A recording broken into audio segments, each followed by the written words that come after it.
Hi, I'm Zenat, and in this video, I'll be talking about why I choose banking as a career. I think काफ़ी लोग मुझसे relate करेंगे। हम में से काफ़ी सारे स्टूडेंट्स ऐसे होते हैं जिनको टिल ग्रेजुएशन ये क्लियर ही नहीं होता कि उनको आगे किस फील्ड में जाना है या उनको नियर फ्यूचर में क्या करना है। So same with me, lack of awareness या लैक ऑफ गाइडेंस बोल सकती हूँ मैं, या मैंने कभी इतना थॉट नहीं दिया कि मुझे आगे क्या करना है, किस फील्ड में जाना है। ग्रेजुएशन के बाद आई वॉज ब्लैंक, मुझे कुछ नहीं पता था कि मुझे क्या करना चाहिए आगे। पर ग्रेजुएशन के बाद I started giving a thought.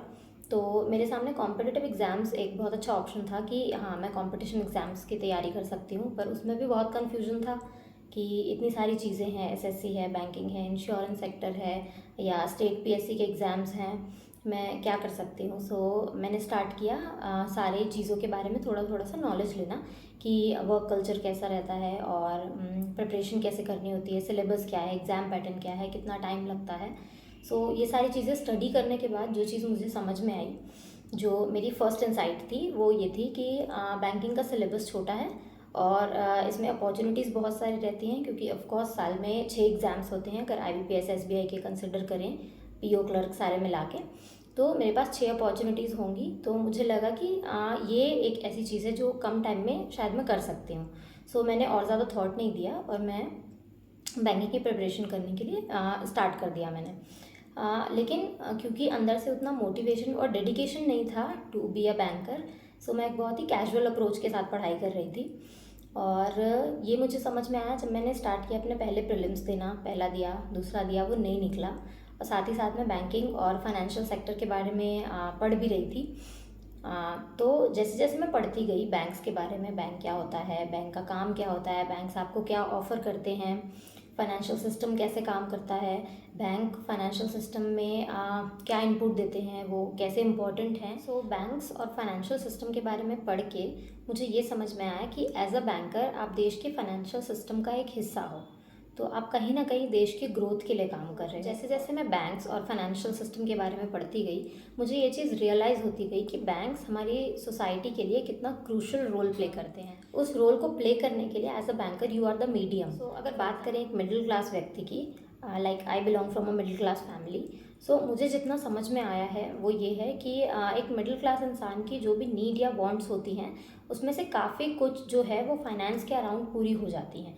Like उसको अगर अपने बच्चों की शादी करवानी है या बच्चों की फर्दर एजुकेशन करवानी है, उसको अपना घर लेना है, अपनी गाड़ी लेनी है, अपनी लाइफस्टाइल एलिवेट करनी है, तो ये सारी चीज़ें कहीं ना कहीं फाइनेंस की वजह से ही पूरी नहीं हो पा रही हैं। और इन सब को पूरा करने के लिए एक सबसे अच्छा, बेटर और सबसे सेफ ऑप्शन है बैंक्स, जो एक फेयर रेट ऑफ इंटरेस्ट पे आपकी नीड और वांट्स को पूरा करने में आपकी हेल्प करते हैं। And as a banker you are helping that person to get that benefit. I think ये एक बहुत बड़ा मोटिवेशन है कि आप ऑफकोर्स अपने लिए तो आप बहुत कुछ कर ही रहे हो, आप अपना करियर बना रहे हो, पर आप दूसरों के लिए भी कहीं ना कहीं एक हेल्पिंग हैंड बन सकते हो। बैंकिंग एक बहुत ग्रोइंग इंडस्ट्री है। बैंकिंग में अगर देखा जाए जॉब अपॉर्चुनिटीज़ भी अच्छी खासी हैं। अगर आप अच्छे से पढ़ाई कर रहे हो, आप एक बैंकिंग जॉब डेफिनेटली सिक्योर कर सकते हो। अगर बात करें IBPS और SBI की, तो साल में 6 एग्ज़ाम प्योर क्लर्क के मिला के बैंकिंग के होते ही हैं।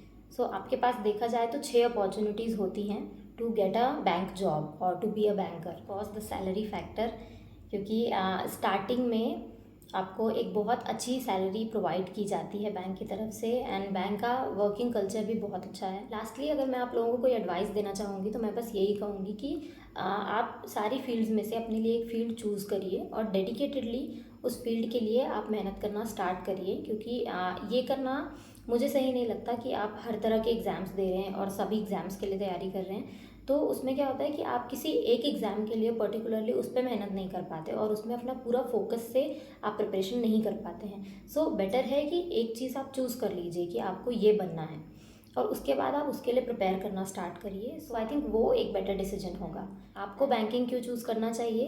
आई think I have given you a lot of reason. Don't waste time, decide today and start preparing now.